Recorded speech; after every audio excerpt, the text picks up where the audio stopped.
तो जो विद्यार्थी तैयारी कर रहे हैं, जो कोचिंग सेंटर में भी रह के तैयारी कर रहे हैं या फिर सेल्फ स्टडी कर रहे हैं, तो उनकी जो ये किताबों से रिलेटेड क्वेरी होती है कि सर इसके लिए क्या पढ़ें, कौन सी बुक बेहतर है, या कितने क्वेश्चन कौन से सब्जेक्ट से आएंगे, क्या परीक्षा की योजना रहेगी, तो उनके लिए ये वीडियो कि इसमें आपको एक तो ये चीज कि कौन कौन सी किताबें पढ़ें और कृषि पर्यवेक्षक परीक्षा की योजना क्या रहती है।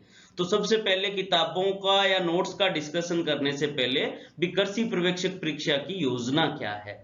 तो कृषि पर्यवेक्षक परीक्षा की योजना को जो समझेंगे तो इसका सिलेबस जब हम देखेंगे RSM SSB की साइट पे, तो उसमें 5 भाग में डिवाइड कर रखा है सिलेबस को, और 5 भाग में पहला भाग सामान्य हिंदी का है जिसमें 15 क्वेश्चन सामान्य हिंदी के आते हैं। दूसरा भाग राजस्थान सामान्य ज्ञान इतिहास एवं संस्कृति, इसके 25 क्वेश्चंस इस भाग से आएंगे।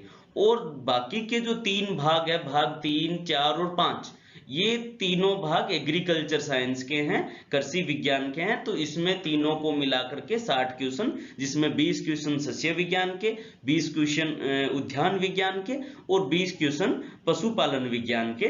तो कुल मिला के कृषि पर्यवेक्षक परीक्षा में 100 क्वेश्चन आते हैं। 100 क्वेश्चन के अधिकतम पूर्णांक 300 अंक, यानी कि 3 अंक का एक क्वेश्चन है। और अगर कोई इस परीक्षा में गलत उत्तर देता है किसी प्रश्न का, तो प्रत्येक प्रश्न के लिए 1/3 अंक काट लिया जाता है। तो ये एक परीक्षा योजना है, इसके अलावा कोई इंटरव्यू या कोई ऐसी फेज इस परीक्षा में नहीं है, केवल 100 क्वेश्चन का सिंगल पेपर होता है। अब ये जो 100 क्वेश्चन का सिंगल पेपर और इसके जो 5 भाग है, इसके लिए हमें कौन सी किताबें प्रिफेयर करनी चाहिए या क्या पढ़ना चाहिए। तो सबसे पहला भाग जो सामान्य हिंदी का है, तो सामान्य हिंदी का जो कृषि पर्यवेक्षक का जो सिलेबस है, वो सिलेबस कक्षा 9 से 12 तक का एक व्याकरण आता है, व्याकरण एवं रचना प्रबोध। ये माध्यमिक शिक्षा बोर्ड की किताब है, और इस किताब का जो इंडेक्स बना हुआ है, इस इंडेक्स के आधारित पूरा सिलेबस जो कृषि पर्यवेक्षक का जो सिलेबस है, वो उसके सेम टू सेम टॉपिक इस किताब के इंडेक्स के आधारित है। और जो मूल सिलेबस की जो प्रस्तावना है, वो सारी की सारी ये पहले पॉइंट की जो बुक है, इसी पे कक्षा 9 से 12 का जो व्याकरण है माध्यमिक शिक्षा बोर्ड का, इसी पे आधारित है। तो सबसे पहले विद्यार्थियों को ये पढ़ना चाहिए। ये आपको ऑनलाइन भी मिल जाएगा और आपको किसी बुक स्टोर से भी मिल जाएगा। अब ये एक भी अपना इनिशियल लेवल, प्रारंभिक जब तैयारी स्टार्ट करते हैं, तो उसके लिए सफिशिएंट बुक है और बहुत अच्छी बुक है।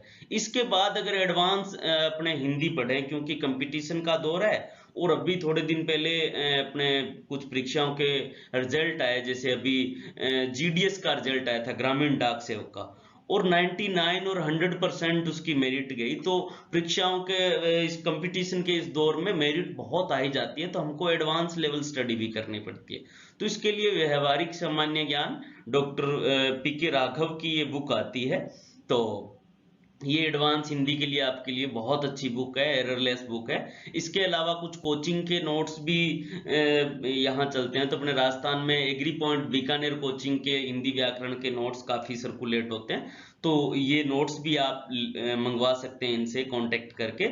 और इसके अलावा जब हमारा ये तीनों भाग कंप्लीट हो जाए या ऊपर के दोनों भाग कंप्लीट हो जाए, तो हमें ये ध्यान रखना चाहिए कि हम वस्तुनिष्ठ जो पर्सन है, ऑब्जेक्टिव टाइप पर्सन है, या प्रैक्टिस सेट है, ये भी अपने को निकालने चाहिए। तो प्रैक्टिस सेट या वस्तुनिष्ठ पर्सन है, इनकी भी 1-2 बुक आप बाजार से परचेज करके, और जब थ्योरेटिकल पार्ट आपका कंप्लीट हो जाए, तो प्रैक्टिस के लिए आप ये भी परचेज कर सकते हैं। ऐसा करने से आपके हिंदी में एक अच्छा मैक्सिमम स्कोर कवर कर सकते हैं। इसके बाद दूसरा जो भाग है, वो राजस्थान सामान्य ज्ञान इतिहास और संस्कृति का, और इसमें टोटल 25 क्वेश्चन आते हैं। तो इसकी तैयारी के लिए धरोहर की कुंवर कनक सिंह राठौड़ साहब की बुक है, ये काफी अच्छी बुक है। राजस्थान का सामान्य ज्ञान इसमें पूरा कंप्लीट किया हुआ है, और इस बुक में लास्ट में 33 जिलों को भी अलग अलग जीके के हिसाब से दर्शाया गया। तो उससे क्या है, अपना एक रिवीजन भी हो जाता है। तो इस बुक को पढ़ते टाइम पढ़ने के साथ साथ रिवीजन भी हो जाता है। दूसरा, राजस्थान मानचित्रावली सिकवाल पब्लिकेशन की बुक आती है, तो ये भी काफी अच्छी बुक है और इसमें सारी चीजें जो जीके से संबंधित है वो मानचित्र में समझाई गई है, तो उससे अपने एक राजस्थान की माइंड में थीम भी क्रिएट होती है और जियोग्राफी भी क्लियर हो जाती है, और जो एक्चुअल जो चीजें हैं जैसे नदियां हैं या फिर कोई कृषि से संबंधित कोई चीजें हैं, किले है, दुर्ग है, या कोई और टॉपिक अपने ऐसा पढ़ते हैं मेलों से संबंधित, त्योहारों से संबंधित, तो वो जिलों के हिसाब से यथास्थिति को अवगत करवाते हुए भी ये त्योहार या ये परंपरा या ये पर्टिकुलर जाति या ये किला, दुर्ग, नदी, नहर कौन सी जगह है और इसकी क्या विशेषता है, तो ये मानचित्र में समझाया गया। तो ये बुक भी काफी अच्छी है। तो ये दोनों बुक जब आप कवर कर लेते हैं पूरी, तो लगभग आपका राजस्थान जीके अच्छा कवर हो जाता है। इसके बाद आप दोनों का रिवीजन करने के लिए सेम बुक को ना उठाते हुए तीसरी बुक राजस्थान का सार संग्रहण दक्ष, तो ये भी अच्छी बुक है। तो इसको पढ़ने से आपका जो जीके है वो क्रॉस भी हो जाता है कि कहीं मान लो कोई, वैसे तो जो बुक्स है वो सारी एररलेस बुक है, फिर भी आपको कुछ चीजें क्लियर और हो जाती है। क्रॉस बुक जब आप पढ़ते हैं, एक बुक पढ़ने के बाद दूसरी बुक पढ़ते हैं, तो आपके सामने बहुत सारे ऐसे तथ्य आते हैं जो एक बुक में नहीं होते हैं और दूसरी में वो चीजें मेंशन होती है। और कई बार आपको जो डाउटफुल चीजें होती है वो भी एक दो बुक एक्स्ट्रा पढ़ने से क्लियर होता है कि जो पहली बुक में कोई चीज लिखी हुई है वो दूसरी में हो सकता है थोड़ी बहुत अलग हो, तो आप उस दोनों का जो गैप है उसको खत्म करने के लिए किसी तीसरे सोर्स का सहारा लेते हैं, ऐसे में आपके डाउट क्लियर हो जाते हैं। तो ये 3 बुक अगर आप सुपरवाइजर की तैयारी करो तो आपके पास होनी चाहिए। इसके अलावा मैं रिकमेंड करूंगा agri point coaching Bikaner Rajasthan के जो जीके के नोट्स है, तो ये भी आप उनसे मंगवा सकते हैं। काफी उन्होंने व्यवस्थित नोट्स दे रखे हैं। और ये सब होने के बाद कम से कम आपके पास प्रैक्टिस सेट और या फिर ऑब्जेक्टिव टाइप एक बुक होनी चाहिए। उससे क्या है कि आप थ्योरी पढ़ने के बाद में आपकी प्रैक्टिस हो जाती है, क्योंकि जो सुपरवाइजर का पेपर है वो ऑब्जेक्टिव टाइप होता है। तो ऑब्जेक्टिव टाइप क्वेश्चंस की जब आप प्रैक्टिस करते हैं तो वहां भी आपके बहुत सारे जो छोटे छोटे डाउट्स है वो क्लियर होते हैं, और एक माइंडसेट भी होता है कि आपको आप ये पता चलता है कि आप कितना एफिशिएंट आपने तैयारी की है, क्या एफिशिएंसी आपकी आ रही है। अब जो तीसरा सबसे महत्वपूर्ण पार्ट है जिसमें से लगभग 60 क्वेश्चन आता है, तो ये है कृषि विज्ञान का पार्ट। इसमें सस्य विज्ञान, उद्यान विज्ञान और पशुपालन, जो सिलेबस के भाग 3 से भाग 5 में दिया हुआ है। तो इसके लिए भी आपको 3-4 बुक्स आपको पढ़नी चाहिए। तो इसके लिए सुराही पब्लिकेशन की डॉक्टर पीडी चौधरी की काफी सारी बुक्स आती है, तो उसमें से कम एक बुक आपकी कृषि पर्यवेक्षक के लिए थ्योरी की और एक ऑब्जेक्टिव टाइप, ये 2 बुक पीडी चौधरी साहब की अगर आपके पास है तो, क्योंकि इनकी बुक्स में जो 3-4, क्योंकि इनकी जेट की भी गाइड आती है, सुपरवाइजर की आती है, तो उसमें लगभग सेम सा कंटेंट है। तो सुपरवाइजर के लिए जो पर्टिकुलर इन्होंने किताब निकाली है वो सिलेबस के अकॉर्डिंग, तो एक थ्योरी की और एक इनकी ऑब्जेक्टिव बुक आपके पास होनी चाहिए। इसके अलावा master guide agriculture science Pushpendra Singh Kahrana की, इनकी भी ऑब्जेक्टिव भी आती है और सब्जेक्टिव बुक भी आती है, तो काफी अच्छी है। तो ये बुक भी मैं रिकमेंड करूंगा कि एक बुक पढ़ने के बाद दूसरी बुक पढ़ते हैं, तो क्योंकि ये साइंटिफिक सब्जेक्ट है, कृषि विज्ञान अपने आप में बहुत बड़ा सब्जेक्ट है, तो बहुत सारे डाउट्स और जो थ्योरी और प्रिंसिपल है एग्रीकल्चर साइंस के, वो आपके इनको क्रॉस पढ़ने से क्लियर होते हैं। फिर agriculture at a glance R K Sharma की पहले ये बुक इंग्लिश में भी आती थी, जो PGWO के जो स्टूडेंट है या ICR के जो स्टूडेंट है वो भी इसको पढ़ते हैं।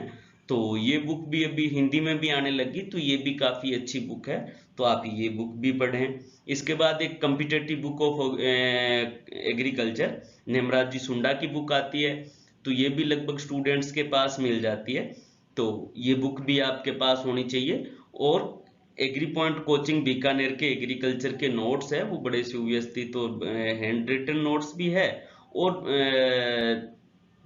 टाइपिंग किए भी इनके नोट सेट आते हैं, तो काफी अच्छे नोट्स है और एक लेवल के भी है, तो मैं रिकमेंड करूंगा भी ये भी नोट्स आप मंगवा सकते हैं इनसे। और इसके अलावा जो भी आपके पास प्रैक्टिस सेट और जो ऑब्जेक्टिव टाइप बुक्स है, तो एक आधी और एक्स्ट्रा ऑब्जेक्टिव टाइप बुक्स होनी चाहिए। तो ये इतना सारा पढ़ने के बाद मुझे नहीं लगता कि आपको एग्रीकल्चर में कुछ एग्रीकल्चर सुपरवाइजर लेवल पे कुछ आपका टॉपिक छूट जाता है। और उसके साथ साथ अगर हो सकता है तो आप 2-3 महीने का एग्रीकल्चर सुपरवाइजर का एक बैच होता है, तो वो आप अपने नजदीकी एरिया में या जैसा आपका कन्वीनियंट हो तो वैसे कोचिंग कर सकते हैं, क्योंकि बहुत सारे स्टूडेंट अभी एडवांस में भी कोचिंग ले रहे हैं। तो एडवांस में कोचिंग लेने का वैसे तो कोई मतलब नहीं है, क्योंकि आजकल लाइब्रेरीज वगैरह भी है और है, तो आप सेल्फ स्टडी भी कर सकते हैं।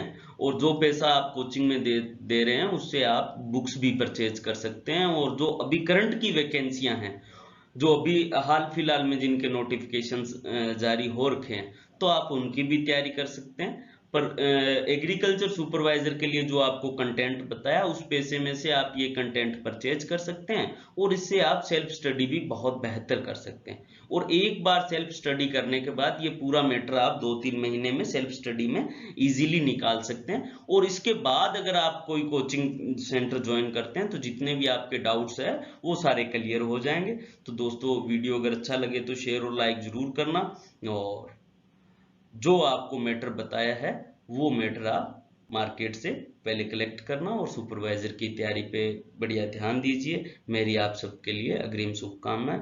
धन्यवाद। जय हिंद, जय भारत, नमस्कार।